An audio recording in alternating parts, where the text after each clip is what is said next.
Señoras y señores, bienvenidos, buenas noches a la Silla Roja. Los graves acontecimientos en el estado de Guerrero.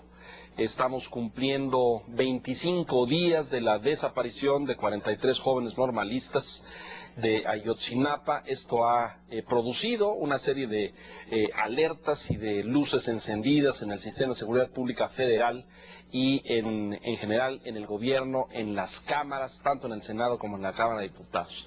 Esta noche la Silla Roja abordará estos temas. Ha convocado la presencia del diputado federal Guillermo Anaya, quien es presidente de la Comisión Especial para el caso de Iguala, diputado federal por el PAN. Bienvenido, Guillermo, te agradezco mucho que estés con nosotros. Al contrario, muchísimas gracias. Y como cada martes, le doy la bienvenida a mis colegas, amigos, compañeros. Carlos Mota, bienvenido, buenas noches. Hola, Leo, ¿cómo estás? Buenas noches. Muchas gracias.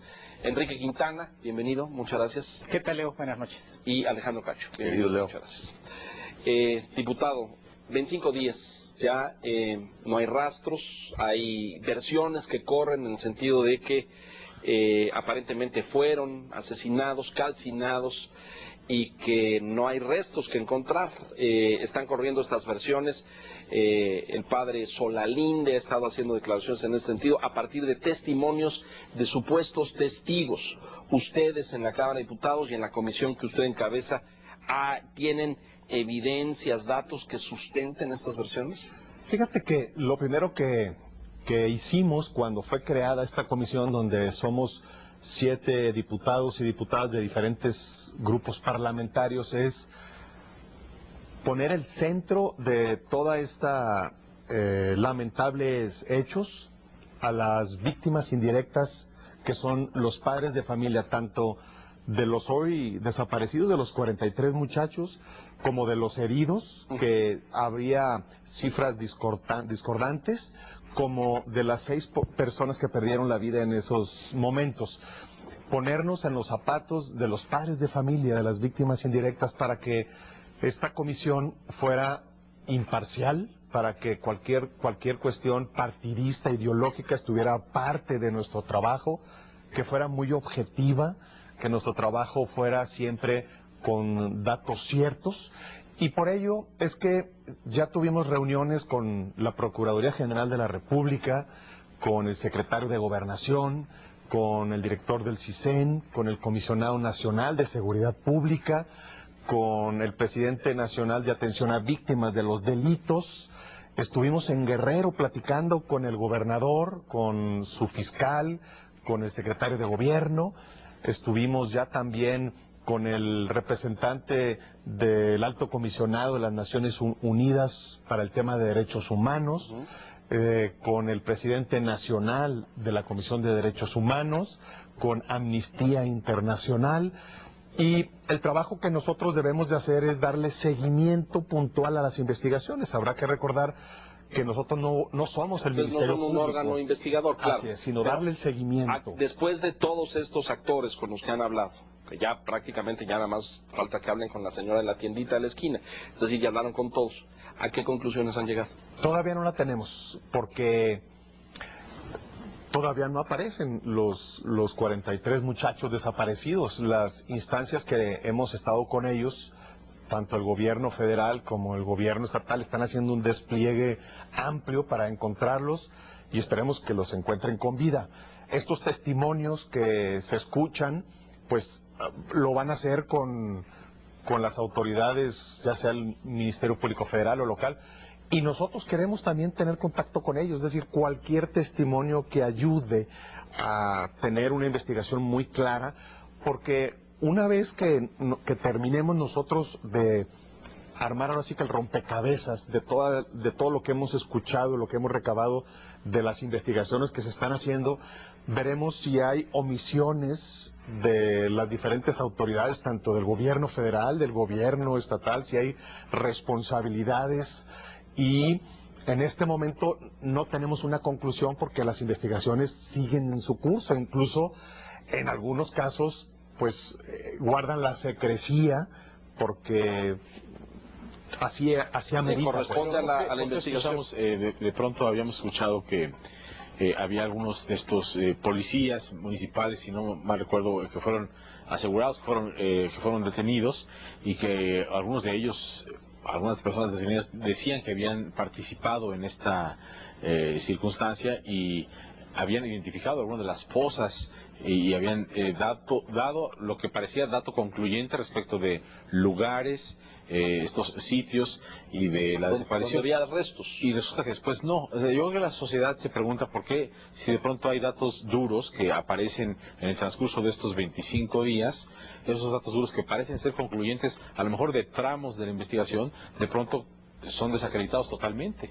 Sí, agarran o detienen a policías de Iguala y también detienen a unos sicarios, y los sicarios son los que dicen que ahí en esas fosas estaban los muchachos, y se creó una gran expectativa de que ahí estaban, y luego resulta también que policías comunitarios empiezan a descubrir nuevas fosas y empieza a salir más cuerpos, pero todo indica hasta el momento, porque hay peritos de la Procuraduría General de la República, las propias víctimas indirectas, los padres de familia pidieron a peritos argentinos que vinieran también por la falta de confianza en las autoridades mexicanas a que corroboraran. Pues sí. Claro, completamente. Que vengan de otros países a hacer el trabajo de investigación pericial que nos correspondería. Y de Argentina, ¿no? Porque aquí tenemos a los expertos, y tenemos la tecnología y tenemos todo para hacerlo, pero no confiamos, las familias no confían.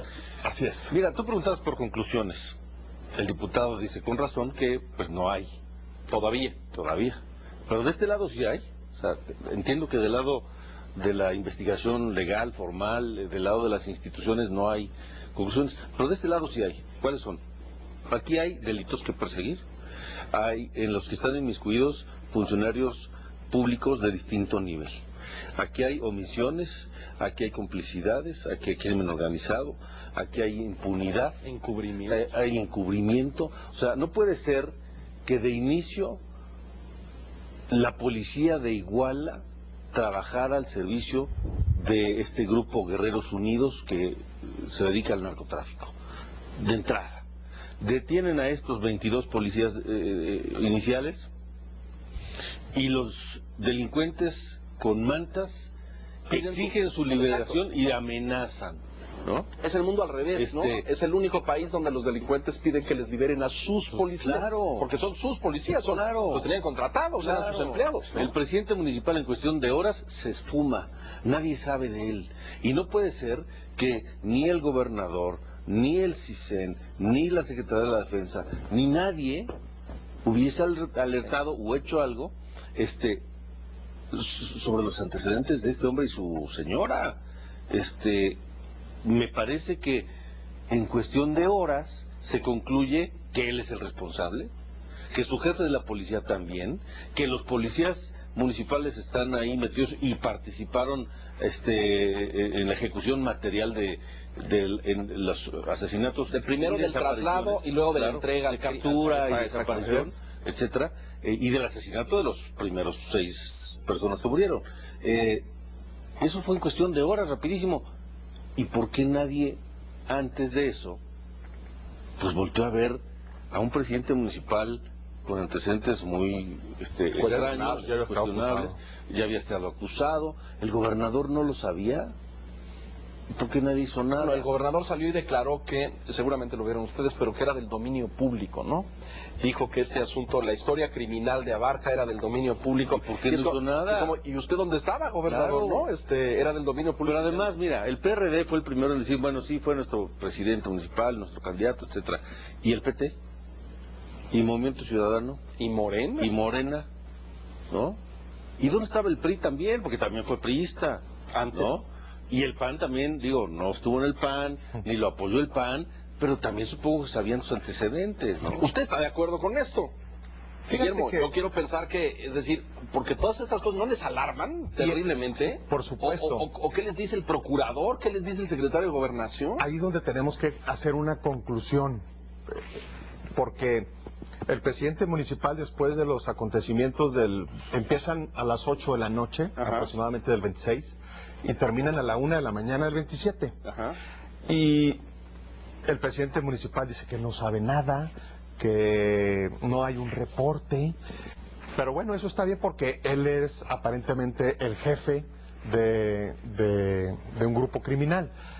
Pero luego, ahí es la gran interrogante, después de 2 o 3 días que suceden estos hechos, él va con toda tranquilidad, pide licencia ante el Cabildo, y después de pedir licencia, después de salir del Palacio Municipal, es cuando se esfuma. Sí, es increíble. Entonces, increíble. esa es una duda. El 27 se consuma esto en la madrugada. ¿Cuándo pide licencia al Cabildo? 28-29. O sea, 24, 36 horas después. Sí. En muy poco tiempo. Pues esto fue de viernes a sábado. Sí. Y él pide licencia el martes, si no me equivoco. Así es. Y lo hace en público ante su Cabildo. Y se esfuma. Nadie le da ese seguimiento para detenerlo. Luego, después las voces es todos estos antecedentes que todos ya conocemos, que son del dominio público. Pues ¿por qué nadie hizo nada en su momento si todo el mundo sabía que era una ficha este alcalde, que ya tenía en el Congreso del Estado una solicitud de desafuero, lo estaban acusando por una muerte de un compañero mismo del PRD y no pasó nada? Y que es la denuncia que hacen, bueno, no, que no es denuncia, claro, técnicamente, pero es la acusación que presentan René Bejarano y Dolores Padierna, que dicen que hablaron con el procurador o con el secretario de Gobernación. Con el procurador. ¿Ustedes tienen verificación de eso? ¿Eso sucedió? Sí. Sí sucedió, pero también es del dominio público que no había presentado mayores elementos. Y también lo presenta en el Congreso del Estado de Guerrero. Y bueno, pues se sabe ahora también que los hermanos de la esposa también están involucrados en Guerrero. Unos detenidos, unos fallecidos ¿Y el papá? Y pues esto era conocimiento de todo. Igual es un municipio pequeño donde se conocía todo ello, era un secreto a voces. El problema es que nadie hizo nada. Las pruebas, yo le comentaba, las pruebas de control de confianza que se tienen que hacer a los policías, a todos los policías de nuestro país, que por cierto este mes, el 31 de octubre, termina el plazo para que el 100% de nuestros policías hayan sido certificados por las pruebas de control de confianza.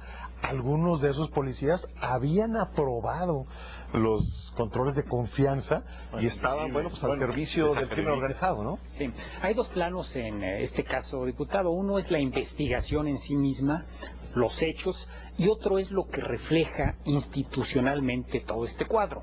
Autoridades municipales que son prácticamente empleados o cabecillas del narco, omisiones, como decía Alejandro, del gobierno estatal, la voz pública de funcionarios involucrados en el narcotráfico y también una situación anómala en las normales rurales, en Ayotzinapa. No es la primera vez que había incidentes vinculados con esta escuela. Entonces, quizá lo que refleja también, y es lo que se está viendo con preocupación desde otras latitudes, es la debilidad institucional. Como que hay un cuadro donde por una parte se está percibiendo un país que está queriendo modernizarse, reformando legislaciones, cambiando reglas del juego, y por otra parte está emergiendo otro país que pareciera extraído de la Revolución Mexicana, donde las prácticas políticas son, pues, a ver quién mata más, o a ver quién mata primero, o quién desaparece mejor. Son como 2 Méxicos, ¿no es cierto? Increíble. El México bronco de Porfirio Díaz hace 100 años. Sí, y ayer, platicando con el representante del Alto Comisionado de las Naciones Unidas para los Derechos Humanos, retrataban esto precisamente, el caso no solo que nos ocupa de Iguala, de los muchachos desaparecidos, sino de Tlatlaya, de Michoacán, de Tamaulipas, de San Fernando, de Coahuila. En Allende hubo una desaparición enorme de 100 familias, y que bueno, pues esto es el día a día que vivimos aquí en nuestro país, y que contra eso hay que estar trabajando todos los días, porque luego creo que la estrategia en materia de seguridad, para invertir recursos en prevención del delito, para invertir recursos en la reacción, para revisar el mando único, para revisar el abismo que hay entre un policía de un pequeño municipio con un policía de un gran municipio, lo que ganan, cómo se capacitan, el armamento, todo ello es abismal, unas diferencias enormes en nuestro país, y es lo que están viviendo todos los días los mexicanos, y que tenemos que seguir trabajando en ello, porque... Los normalistas, son inocentes los normalistas en su actuar.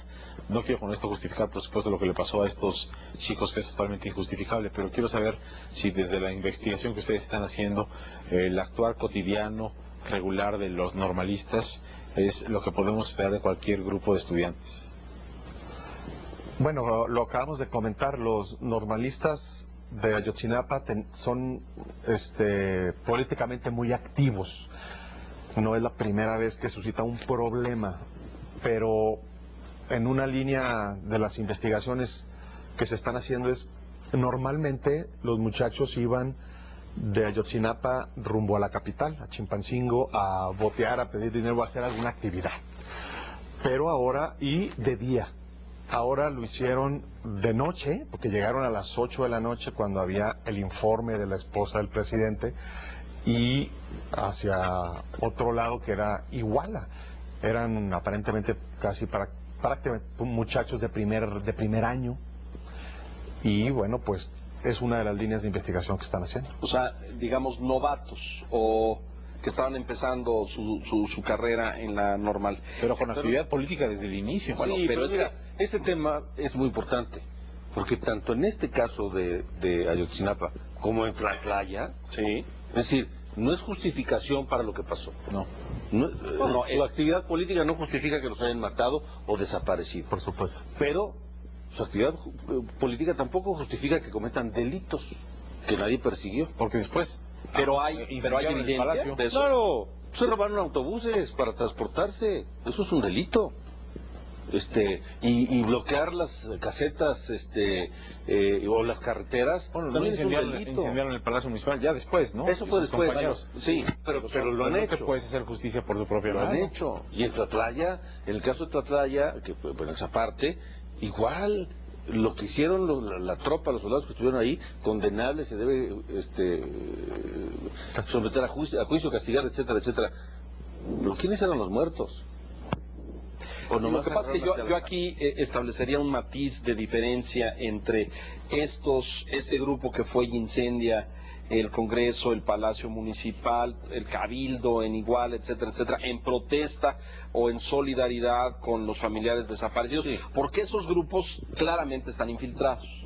Yo no estoy seguro de que estos 43 desaparecidos o incluso estos normalistas que sí tienen actividad política, que pueden estar cerca de un partido o de otro, pero no necesariamente yo los pondría en la lista de delincuentes, ¿no? Es un poco... bloquean una carretera y piden boteo. No, llegas a una central de autobuses o unas oficinas de una empresa de transporte y tomas los vehículos y te los llevas, estás cometiendo un delito. Pues sí, pero esto es algo que en este país a jóvenes estudiantes, y corríjanme, pero pues nunca hemos visto a que se le a nadie porque hagan... No, pues, malamente pero espérame, desafortunadamente. Hay que ver los que pasan en los estadios. Esa es la herencia del síndrome del 68. Bueno, por eso no los toques, nadie nos puede tocar. Pero a ver, pero nos estamos desviando. Esto no tiene que ver con eso, porque si no parecería represión política. Y este hecho, hasta donde sabemos, no es represión política. Esto es el crimen organizado. ¿O estamos viéndolo de forma equivocada? No. Todo indica que es el crimen organizado y que se pudo prever y no se hizo. O sea, lo otro también es crimen organizado. Si te organizas para robar... No es un cártel, pues, no es lo mismo. Es diferente. Son niveles distintos. Pero es un grupo de estudiantes que llega a la capital del estado a realizar un boteo, una protesta, una marcha, y la loca del esposo del presidente municipal, ojalá y no se escuche, se enoja, ¿no? Y manda ahí a los policías, y luego la cadena de mando, ese es algo, o no sé si ustedes tengan evidencias de quién da la orden, quién se los entrega, quién los desaparece, quién los sube al monte. Ahí está la clave. ¿Eso no está claro o sí está claro? Sí, bueno, la autoridad lo tiene claro, sí. La autoridad sí sabe, no nos lo han dicho, pero sí lo sabe. No, están Amarrando. están buscando. El padre Solalinde ha dicho que la autoridad sabe perfectamente lo que pasó, pero no lo quiere decir. No, lo que sí saben es quiénes son la línea de mando, sí, creo que ha sido público, de los dos líderes que tiene ese cártel, y uno de ellos ya cayó, Sí. y otro lo están buscando, pues, ¿no? Están persiguiéndolo. Vamos a hacer una pausa, si hemos en algún sentido agotado el tema de la seguridad, que no lo creo, pero vamos a volver al político y nos va a decir Guillermo qué sigue para Ángel Aguirre y qué va a pasar en el gobierno del Estado. Hemos visto iniciativas en el Senado que no han prosperado. Vamos a ver qué sigue con esto. Estamos en la Silla Roja, regresamos enseguida. Estamos hablando de Guerrero, de Iguala, de Ayotzinapa y de estos jóvenes desaparecidos. Volvemos.